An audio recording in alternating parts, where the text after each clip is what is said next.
Hello everyone, welcome to the channel Statistica hub. तो आज के वीडियो लेक्चर में हम काफ़ी इंपॉर्टेंट टॉपिक के ऊपर बात करने वाले हैं। तो हमारे टॉपिक का नाम है एक्सपेक्टेशन। ओके, तो एक्सपेक्टेशन हम इसके बारे में पढ़ेंगे। ठीक है, इन अदर वर्ड्स हमारे बुक में लिखा होता है मैथमेटिकल एक्सपेक्टेशन, तो मीनिंग सेम है दोनों का।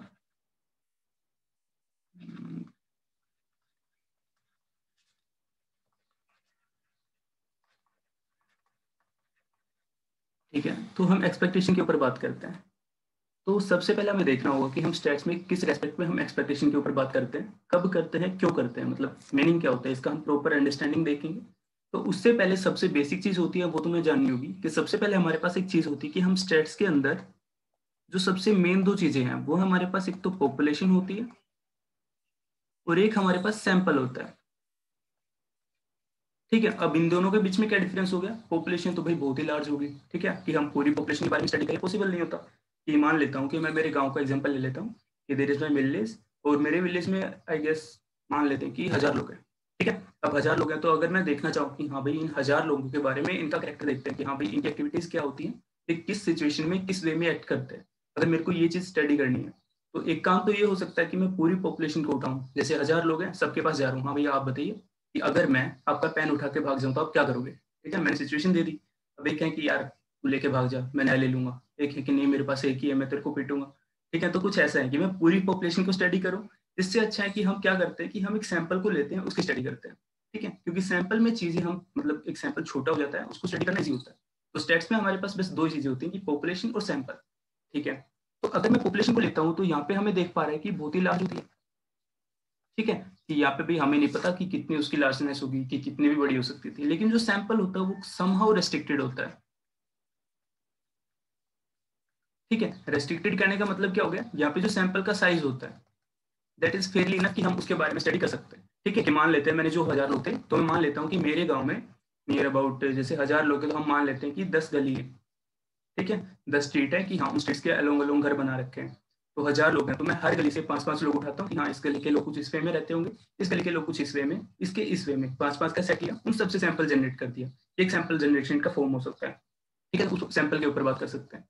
तो अभी हम बात कर रहे थे कि हमें एक्सपेक्टेशन पढ़ना था, तो अब कोई बोलेगा कि यार यहाँ पे पॉपुलेशन सैंपल ये चीजें कहाँ से आ गई। ठीक है, तो इसके ऊपर बात कर लेते हैं।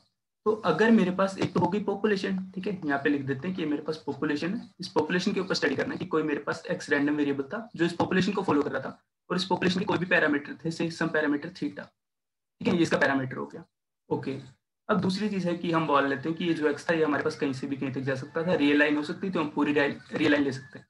ठीक है, अज्यूम कर लेते हैं कि ये पॉपुलेशन है वो रियल लाइन से आ रही होगी और जो पैरामीटर थीटा को फॉलो कर रही होगी।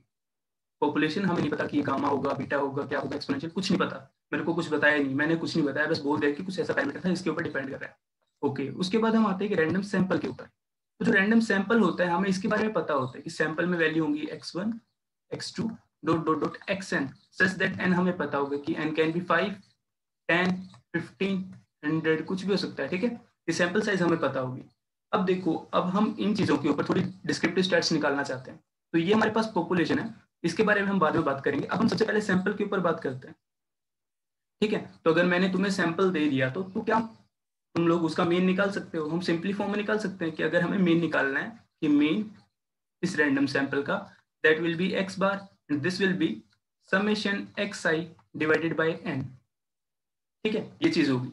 अब इसके ऊपर बात हो रही थी कि हाँ भाई ये तो मेन हो गया। अब यहाँ पे एक्सपेक्टेशन जो चीज होती है, जो हमने यहाँ पे लिखा है expectation, that is mathematical expectation, ये बेसिकली पॉपुलेशन के लिए डिफाइन करते हैं हम।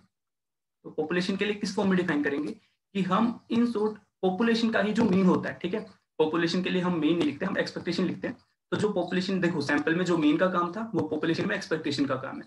सो this can be written as expectation of this random variable X and this will be written as, अगर ये क्या मान लेते हैं कि कॉन्टिन्यूस था, तो कॉन्टिन्यूस होता है इसके रेस्पेक्ट में एक एफ एक्स डिफाइन होगा, that is P D F. So this will be integration minus infinity to infinity F X dot X D X. ठीक है, ये चीज हमारे पास क्या होगी, एक्सपेक्टेशन होगी। तो अभी देखो, एक सैंपल के लिए मैंने कुछ चीज डिफाइन की, एक पॉपुलेशन के लिए डिफाइन की। ठीक है, तो सैंपल में हो गया मीन, इसमें हो गया एक्सपेक्टेशन। अब इन दो चीजों के बीच में जो मेजर डिफरेंस हो गया वो क्या हो गया, एक तो क्या कि भाई एक सैंपल के लिए है, एक पॉपुलेशन के लिए। अब यहाँ पे जो नोट करने की बात है वो है कि जो सैंपल मीन है हमारे पास, this x bar this always exist. ठीक है, कैसे कि मैंने बोला कि जो मीन होता है, सैंपल मीन होता है, वो हमेशा एग्जिस्ट करेगा। क्यों? क्योंकि देखो हमने सैंपल जनरेट किया और वीकेंड से सैंपल उठाया किसी पॉपुलेशन से, तो इसकी वैल्यू हमें पता होगी, इसकी वैल्यू हमें पता होगी एंड सो ऑन, इसकी वैल्यू भी हमें पता होगी। ठीक है, तो अगर कोई चीज एग्जिस्ट कर रही होती है, इसका मतलब वो फाइनाइट नंबर अचीव कर रही होगी। ठीक है, एग्जिस्ट करने का मतलब ये होता है हमारे पास यहाँ पे।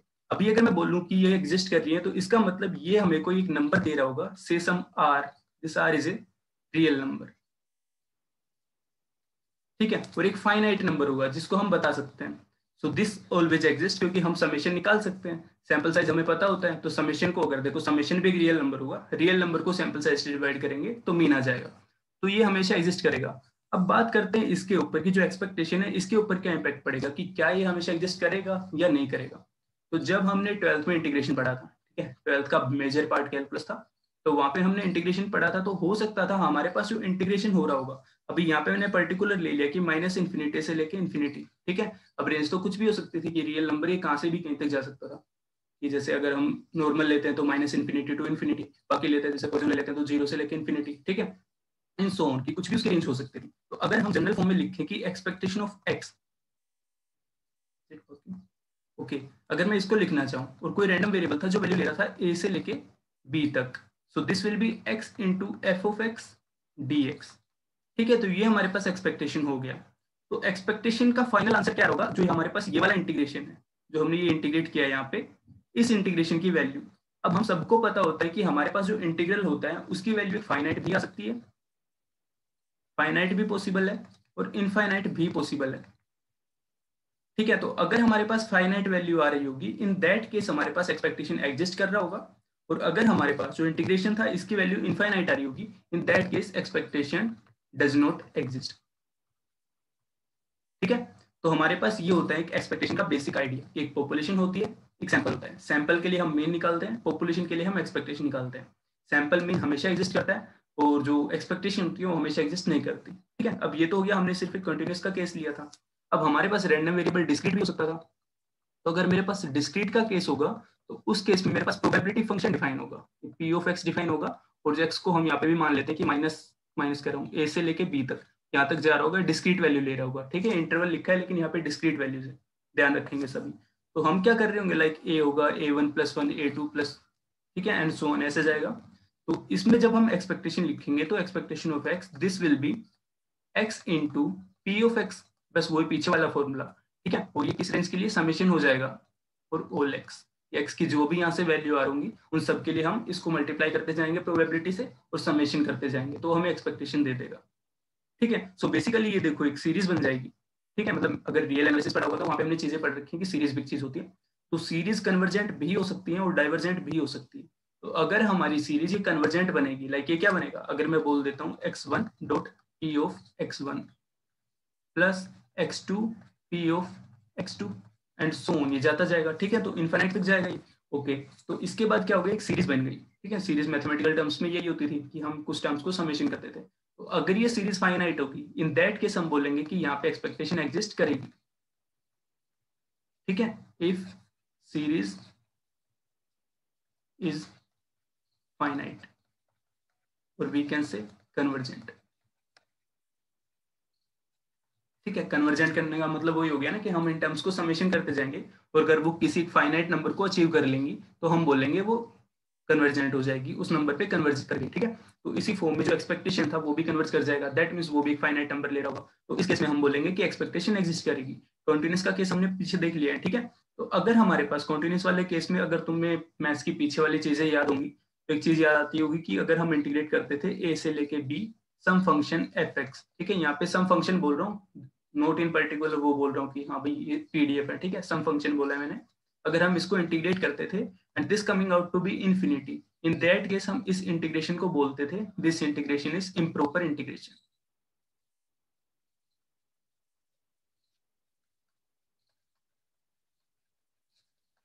ठीक है, तो आई गेस यहाँ पे जो मैंने एक्सपेक्टेशन के बारे में बताया वो चीज समझ में आई होगी। तो हमारे पास एक्सपेक्टेशन में कुछ ये चीजें होती थी कि expectation of X will B summation of x into px for all x, or we can say it will be integration for all x fx into x dx।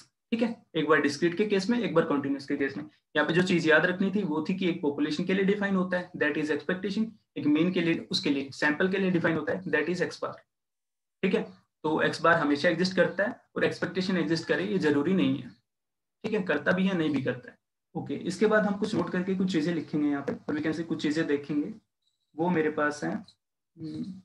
Okay, तो अगर देखो, अब देखो मैंने एक पीछे एक चीज, मतलब पीछे वाली वीडियो लेक्चर्स में हमने रैंडम वेरिएबल के बारे में पढ़ रखा है।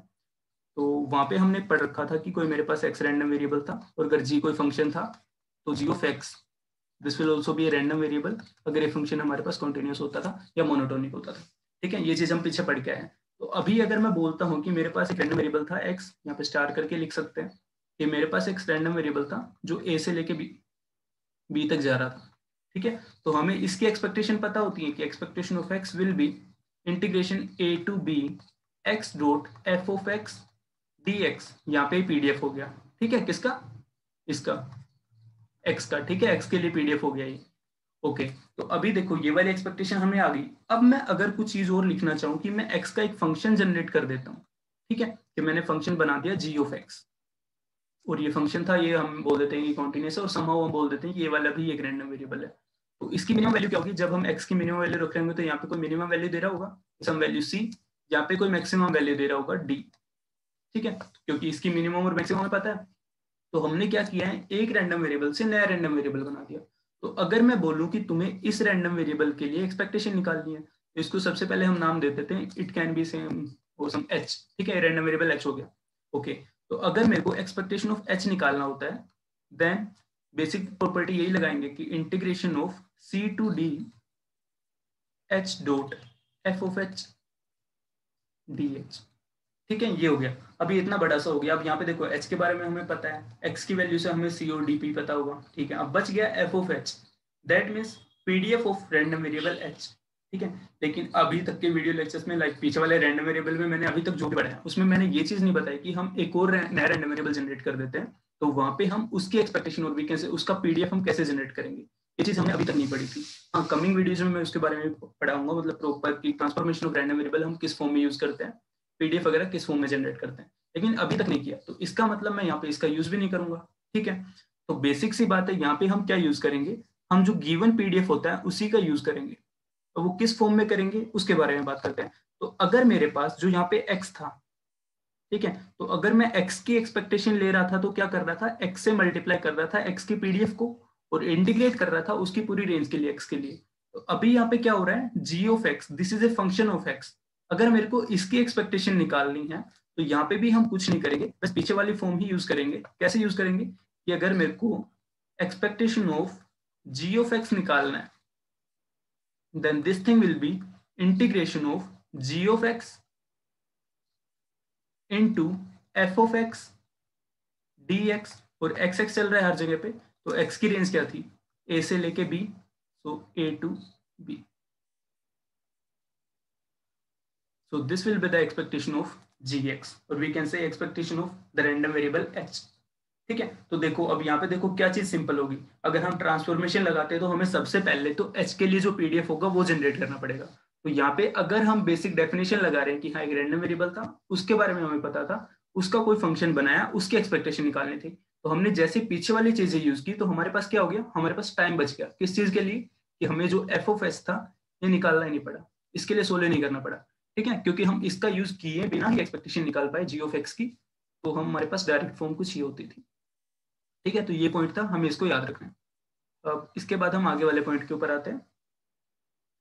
ओके, अब एक्सपेक्टेशन की कुछ प्रॉपर्टीज होती हैं समेशन के ऊपर, स्केलर मल्टीप्लिकेशन के ऊपर। ठीक है, तो मेरे पास एक्स कोई रैंडम वेरिएबल है। ठीक है, तो एक्सपेक्टेशन ऑफ एक्स अगर मेरे पास कुछ होगी, एग्जिस्ट कर रही होगी। ठीक है, मैंने बोल दिया कि एग्जिस्ट कर रही है, से सम वैल्यू के। ठीक है, अगर एग्जिस्ट कर रही होगी तो फाइनाइट नंबर ले रही होगी। ठीक है, अभी मेरे को क्या करना है, इस रैंडम वेरिएबल एक्स के ऊपर अगर मैं कोई स्केलर मल्टीप्लिकेशन कर देता हूँ, मेरे को निकालना है कि एक्सपेक्टेशन निकालो ए ऑफ एक्स। ठीक है, कि a टाइम्स एक्स, यहाँ पे a हमारे पास एक स्केलर है, तो इन दैट केस हमारे पास क्या होगा, a times expectation of x. ठीक है, ये पॉइंट याद रखना है। उसके बाद अगर मेरे पास दो रैंडम वेरिएबल हैं x और y, ठीक है, और इन दोनों के ऊपर अगर हम कुछ बात करते हैं कि expectation of x plus Y अगर हमें निकालना है, then this thing will be expectation of x plus expectation of Y. ठीक है, अब इन दोनों पॉइंट्स को भी हम ऐड ऑन कर सकते हैं कि अगर मैं यहाँ पे लिखूं expectation of A x plus B Y, then this thing will be equal to A times expectation of x plus B times of expectation of Y. ठीक है, तो ये पॉइंट हमें याद रखना है, ये काफी जगह पे यूज होगा, काफी जगह पे कोई भी पेपर दे रहे हो या फिर कहीं पे भी पढ़ भी रहे हो, कुछ भी कर रहे हो ना, उसमें जहाँ पे भी स्टैट्स लग रहा होगा और एक्सपेक्टेशन की बात आएगी, ये फॉर्म यूज होगा। ठीक है, तो इसको याद रखना है।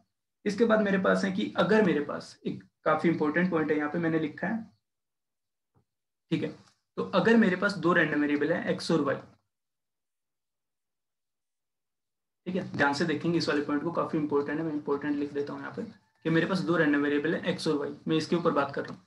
तो यहाँ पे क्या है कि अगर मैंने बोला कि मेरे पास expectation of x and expectation of Y, ठीक है, दो चीजें डिफाइन की कि एक्सपेक्टेशन ऑफ एक्स डिफाइन किया, एक बार एक्सपेक्टेशन ऑफ वाई डिफाइन किया, मैंने बोला कि ये दोनों अगर मेरे पास एग्जिस्ट कर रहे हैं, then this implies that expectation of x plus y this will also exist। ठीक है, इस चीज को समझेंगे कि यहाँ पे मैंने लिखा क्या है, क्या बोलना चाह रहा हूँ। मैंने बोला कि मेरे पास दो रैंडम वेरिएबल थे, एक था x एक था y, तो मैंने बोला कि अगर उनकी इंडिविजुअल अगर एक्सपेक्टेशंस एग्जिस्ट कर रही होंगी, like expectation of x and expectation of y, then this implies that expectation of उनके summation that is x plus y ये भी एग्जिस्ट करेगा। ठीक है, but converse is not true, converse is not true. ठीक है, अब ये क्या कहना चाह रहा हूँ कि हो सकता था मेरे पास कोई लाइक x प्लस वाई थे, ठीक है, इसकी भी एग्जिस्ट की इसकी भी एग्जिस्ट की, तो हो सकता था इसकी एग्जिस्ट करेगी। ठीक है, ये चीज मैंने बोल दी कि अगर मेरे पास ये एग्जिस्ट कर रही है, ये एग्जिस्ट कर रही है, देन ये भी एग्जिस्ट करेगी। लेकिन अब कन्वर्स कैसे ट्रू नहीं थी, हो सकता था कि मेरे पास जो एक्सपेक्टेशन ऑफ एक्स था वो समहाउ गोइंग टू इन्फिनिटी था, that is does not exist. ठीक है, और जो दूसरी टर्म थी एक्सपेक्टेशन ऑफ वाई, हो सकता था ये भी इन्फिनिटी को जा रहा हो या फिर नहीं भी जा रहा हो, एक गया हो। ठीक है, तो हो सकता था ये भी एग्जिस्ट नहीं कर रहा हो, पॉसिबल केस था। ठीक है, और अगर मैं इन दोनों का समेशन ले लेता हूँ कि x प्लस वाई जैसे ही करता हूँ, तो जो टर्म्स हो सकता था इनको जो इन्फिनिटी बना रही थी वो टर्म्स कुछ यहाँ पे कैंसिल आउट हो गई।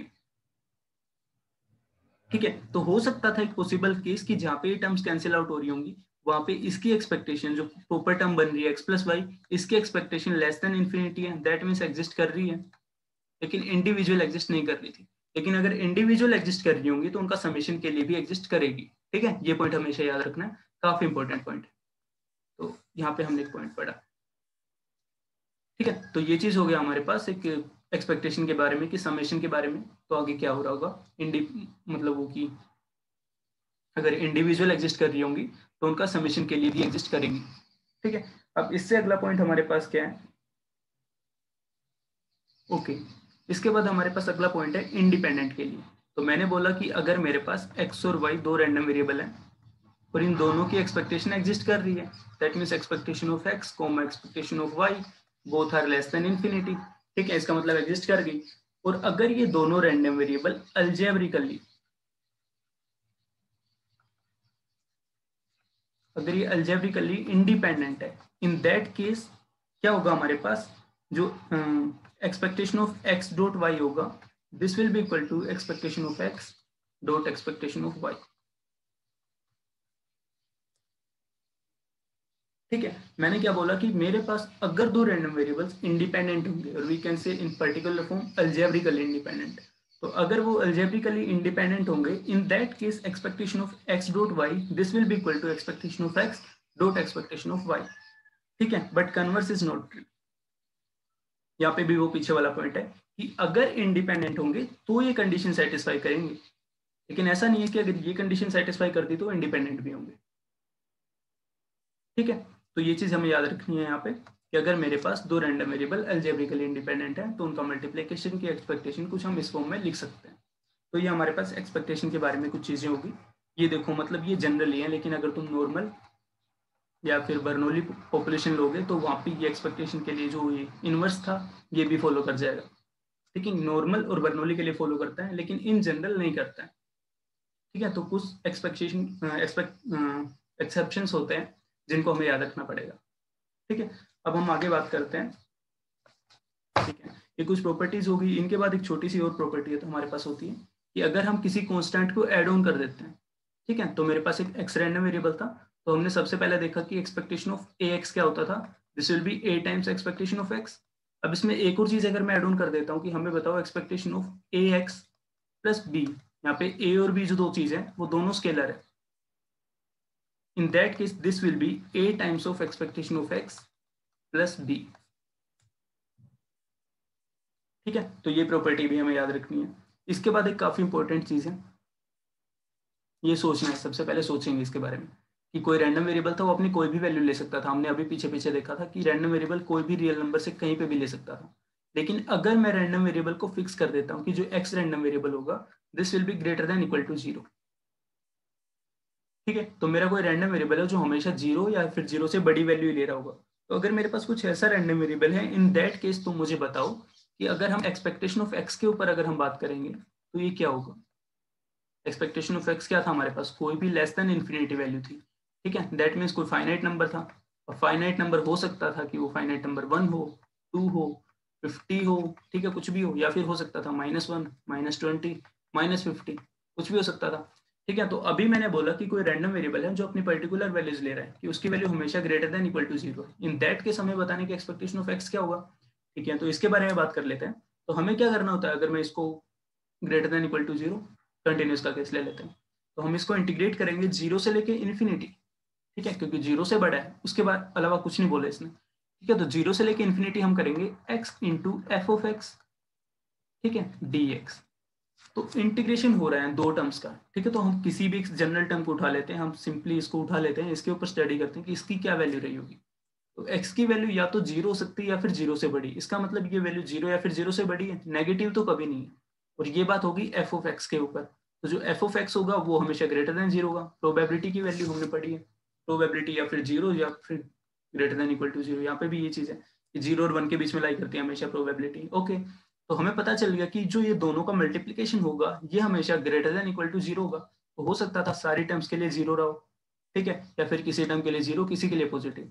दैट मीन्स जो एक्सपेक्टेशन ऑफ एक्स हमारे पास यहाँ पे होगा this will always be greater than equal to zero. ठीक है, इस चीज को याद रखना है। तो यहाँ पे क्या हो गया, यहाँ पे भी स्टार करके लिखेंगे, if x is greater than equal to 0 this implies that expectation of x is greater than equal to 0 but converse is not true। ठीक है, हो सकता था मेरे पास पॉपुलेशन मतलब जो एक्सपेक्टेशन आ रही थी वो ग्रेटर देन जीरो आ रही थी, लेकिन वहां पे जो सैंपल था या फिर जो पॉपुलेशन थी वो नेगेटिव वैल्यूज भी ले रही थी। उसी तरह जैसे नॉर्मल का केस ले लेते हैं यहाँ पे कि नॉर्मल पॉपुलेशन है जिसका मीन हमारे पास हम बोल देते हैं कि म्यू इक्वल टू 5। ठीक है, नॉर्मल की पॉपुलेशन हमें याद रहती है। ठीक है, नॉर्मल के दो पैरामीटर थे म्यू कोमा सिग्मा स्क्वायर, उनके बारे में हमें पता है कि वो कुछ भी हो सकते थे, तो म्यू को मैंने बोल दिया 5। ओके, अब नॉर्मल के बारे में मेरे को पता है कि नॉर्मल की वैल्यू माइनस इन्फिनिटी से इन्फिनिटी हो सकती है, तो उसका मतलब ये तो greater than equal to zero है। ठीक है, लेकिन यहाँ पे ये वाली चीज जस्टिफाई नहीं हो रही, that mean converse is not true. ठीक है, तो आई होप ये वाला पॉइंट भी समझ में आया होगा। ओके, इसके बाद हमारे पास एक काफी इंपॉर्टेंट चीज है, मतलब कोई देख रहा होगा भैया सारी चीजों पे बोल रहे हो काफी इंपॉर्टेंट। सो जो आज का टॉपिक है हमारा एक्सपेक्टेशन वाला, ये टॉपिक ही इंपॉर्टेंट है। ठीक है, अब यहाँ पे एक चीज लिखी गई है हमारे पास बुक में, लिखी है कि तुम कोई भी बुक पढ़ोगे वहां पे है कि हम एक्सपेक्टेशन निकाल रहे हैं, कि एक्सपेक्टेशन ऑफ एक्स निकाली हमने सबसे पहले, उसके बाद हमने देखा कि expectation of ji of x हम कैसे निकाल रहे थे। This was equal to integration A to b g of x f of x d of x. ठीक है, ये चीज हमने पढ़ी थी। अभी अगर मैं जी ऑफ एक्स को कुछ फंक्शन बना देता हूँ, एक्स का फंक्शन, तो हम बोल देते हैं एक्स स्क्वायर, ये एक फंक्शन है एक्स का, x cube and so on. ठीक है, सभी एग्री करते होंगे कि हम स्क्वायर कर देते हैं, क्यूब कर देते हैं, तो जो भी कर रहे हैं ये सभी मतलब फंक्शन होंगे एक्स के। ठीक है, अब बात करते हैं कि अगर मेरे को एक्सपेक्टेशन ऑफ एक्स की पावर आर के बारे में बताना है कि क्या ये एग्जिस्ट करेगी, गिवन दैट, अगर हमें गिवन है एक चीज, given that expectation of x की पावर एस एग्जिस्ट कर रही है such that r is less than s, equal to भी मान लेते हैं। ठीक है, वैसे इक्वल टू के ऊपर पूछेगा नहीं, लेस देन एक्स के लिए एस के लिए पूछेगा। ठीक है, तो यहाँ पे क्या लिखा गया मैंने, यहाँ पे मैंने लिखा कि तुम एक्स की पावर्स को बढ़ा रहे हो। ठीक है, आर एच मोमेंट निकाल रहे हो, बेसिकली इसको हम आर एच मोमेंट बोलते हैं। तो हम मोमेंट्स निकाल रहे हैं, तो जैसे इसने बोला कि अगर एक्स की पावर एस है, ठीक है, अगर ये इंक्रीजिंग ऑर्डर है एक्स का, ठीक है, इधर देखेंगे हाथ पे, अगर इंक्रीजिंग ऑर्डर, इसने बोला कि एस हमारे पास कुछ यहाँ पे है और आर की वैल्यू कुछ यहाँ पे, एस की हाइट ये, आर की हाइट यहाँ। यहाँ इसने बोला कि ये वाली जो एक्सपेक्टेशन ये एग्जिस्ट कर रही है, तो हमें बताना कि क्या ये वाली एक्सपेक्टेशन एग्जिस्ट कर रही होगी। तो जब भी हमारे पास हायर ऑर्डर की एक्सपेक्टेशन एग्जिस्ट कर रही होंगी, वहां पे हमारे पास उससे पीछे वाली सारी टर्म्स के लिए भी एक्सपेक्टेशन एग्जिस्ट कर रही होगी। सो यहाँ पे हमारे पास रिजल्ट क्या आ गया कि अगर मेरे पास ये एक्सपेक्टेशन एग्जिस्ट कर रही होगी, then this implies that expectation of x की power r less than infinity for all r less than equal to s। ठीक है, तो ये हमारे पास एक rth मोमेंट के ऊपर या फिर x की पावर r वाली जो एक्सपेक्टेशंस है उनके ऊपर एक प्रॉपर्टी है जिसको हमें याद में रखना है। ठीक है, तो ये हमारे पास कुछ चीजें थी एक्सपेक्टेशन के अंदर। इसके बाद आई गेस क्या बचा,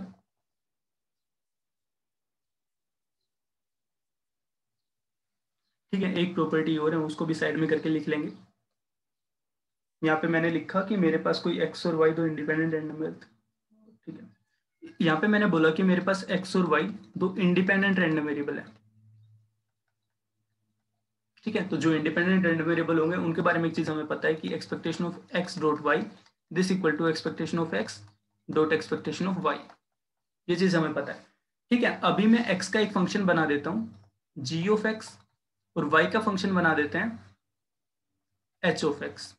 ठीक है, दो फंक्शन बना दिए। अभी हमें बताने की expectation of g of x dot h of x क्या होगी। तो this will be equal to expectation of g of x dot expectation of h of x।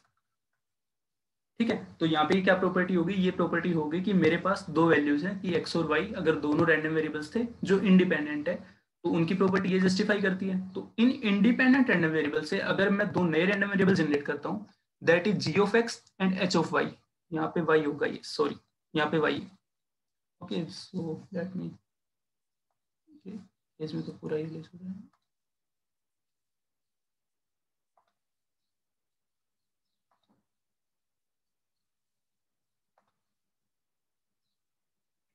ठीक है, यहाँ पे जो y है, ठीक है, ये चीज याद रखेंगे, मैंने गलती से लिख दिया, यहाँ पे भी h ऑफ y आएगा और यहाँ पे भी h ऑफ y आएगा।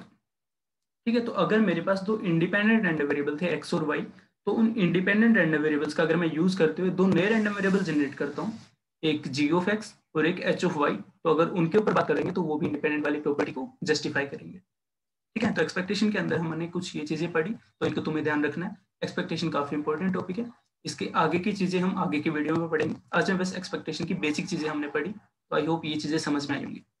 ओके, तो चैनल से जुड़े रहिए, आगे की चीजें हम आगे वाले वीडियो में कंटिन्यू करते रहेंगे। धीरे धीरे हम एक एक टॉपिक, सारे टॉपिक कवर करेंगे जो भी स्टैट्स में काफी इंपॉर्टेंट टॉपिक्स होते हैं, यूनिट वाइज, किसी एंट्रेंस के लिए या फिर किसी भी पेपर के लिए, या एसआई का देना हो, जैम का देना हो, बीएचयू डीयू किसी भी पेपर को देना हो, तो उसके लिए तुम्हें बेसिक चीजें पढ़नी होंगी। तो वो चीजें आई होप मैं समझाने की पूरा ट्राई कर रहा हूँ, आई होप समझ में भी आ रहे होंगे। So thanks a lot for the support, कि हमारे काफ़ी सब्सक्राइबर हो गए, नियरली अबाउट टू क्रॉस 1000, तो उसके लिए थैंक्स। बाकी स्टे कनेक्टेड, हम काफ़ी चीज़ें और भी पढ़ने वाले हैं, हम धीरे धीरे अपडेट भी करेंगे चीज़ों को। ठीक है, तो जो मैं पढ़ा रहा हूँ उसको फॉलो करेंगे, उसके बाद तुम किसी बुक को फॉलो करोगे। ठीक है, काफ़ी बच्चे बोलते हैं कि भैया ये बताओ कि क्या एफएमएस या फिर कोई भी जनरल बुक क्या वो सफिशिएंट होती है। तो थिंग इज तुम किसी भी बुक को फॉलो करो। ठीक है, देखो मेरे वीडियो लेक्चर्स को फॉलो करके उसके बाद तुम किसी भी बुक को फॉलो करो, लेकिन उस बुक को कंप्लीटली प्रॉपरली पढ़ो। ठीक है, जो बुक लिख रहा होगा, जिस बंदे ने बुक लिखी होगी, ठीक है, कोई भी ऑथर रहा होगा, तो उसको मतलब हम लोगों से तो बहुत ज्यादा आया होगा। ठीक है, उन्होंने बहुत स्टडी की होगी, उसके बाद बुक लिखी है। तो अगर तुम उस बुक को बहुत ध्यान से पढ़ोगे तो उससे तुम्हें काफी चीजें सीखने को मिलेंगी। तो तुम किसी भी स्टैंडर्ड बुक को, सबसे सिंपल जो तुम्हें समझ में आ रही हो, ठीक है, जरूरी नहीं है कि तुम भाई फॉरेन राइटर की बुक ले रहे हो कि हाँ भाई इसमें कुछ ज्यादा लिख रखा हो। ठीक है, जो बेसिक बुक होती है तो उसको भी अगर हम फॉलो करते हैं तो उससे भी हम काफी चीजें सीखते हैं। ठीक है, तो किसी भी बुक को फॉलो करो, लेकिन उसको कंप्लीटली फॉलो करो। ठीक है, लेकिन फिर एक चीज होती है कि किसी बुक में थोड़ा सा मतलब सिंपल फॉर्म में क्वेश्चन दे रखे होते हैं, किसी में थोड़ा टफ फॉर्म में, तो वो तुम्हें देखना होगा कि हमें किस पेपर के लिए अपेयर करना है। लाइक तुम्हें आईएसआई के लिए करना है तो तुम बिल्कुल लाइक मैं कुछ बोलूँ कि बहुत सिंपल से क्वेश्चन कर लो, तो नहीं होगा भाई। ठीक है, लेकिन आईआईटी के लिए करना है तो उसके लिए यहाँ की तुम सिंपल से थोड़ा एवरेज वाले भी करोगे, थोड़े कॉन्सेप्ट ग्रैब करोगे तो हो जाएगा। ठीक है, तो ये चीजें तुम्हें देखनी होगी, लेकिन किसी भी बुक को कंप्लीटली फॉलो करना काफी इंपॉर्टेंट है। ठीक है, तो आज की वीडियो को हम यहीं पे खत्म करते हैं, आगे हम कंटिन्यू रखें अगले वीडियो में। Okay, thank you.